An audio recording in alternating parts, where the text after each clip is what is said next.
today? Welcome back to Mama's Kitchen. Today I'm going to show you another recipe. Today I'm going to show you how I make my beans and plantain porridge. If you want to make this, you make sure your plantains are very ripe. If your plantains are not ripe, then it's not going to come out right. You need ripe plantain to be able to get this meal right. So if you're ready to make this meal, let's get into this kitchen and let's make it happen. Come on guys, let's go.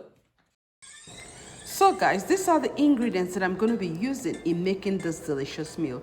Remember, I said the plantain have to be very ripe. I'm going to show you the picture of my ripe plantain. So we're going to use some beans. We're going to be needing some KNORR cubes, some onions. We're going to use palm oil, crayfish. We're going to use some very ripe plantain and pepper and tomatoes. We also need salt to taste. So the first thing you do is you pick your beans and then you grind your tomatoes, pepper, and onions and put that aside. Slice up your plantain or cut it to any shape you like. It doesn't really matter.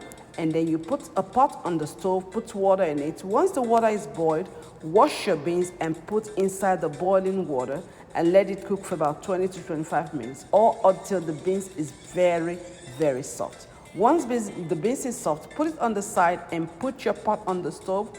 Pour some palm oil in it and then you pour your blended tomatoes, onions, and pepper. Guys, you need to allow this to fry very well. You have to give it time to fry until it is properly fried, and then you start to season it with your salt, your crayfish, and KNORR cubes.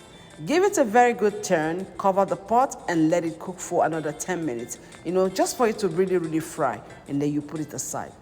By this time, the beans should be cooked, so what you do is you pour your sliced or ringed up plantain inside it, and then you just, push it aside, level it up like I'm doing here, and it's time to pour the fried stew.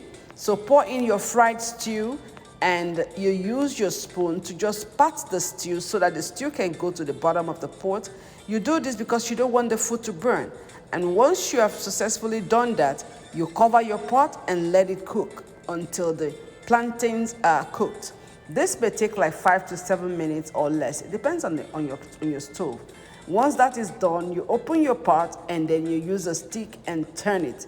Remember, the beans is already cooked, so you turn everything, and you can mash up the beans or mash the plantain if you want to.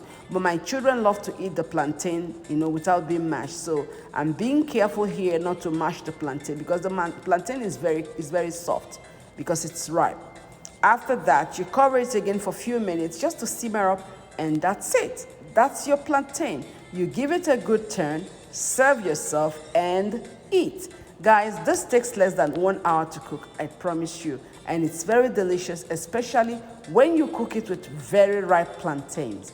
Thank you so much for listening to me today. I truly appreciate you guys. I just want to say thank you for subscribing. And if you have not subscribed, please try and subscribe. Thank you so much. Bon appetit, ciao, ciao, and see you in my next video. Bye-bye.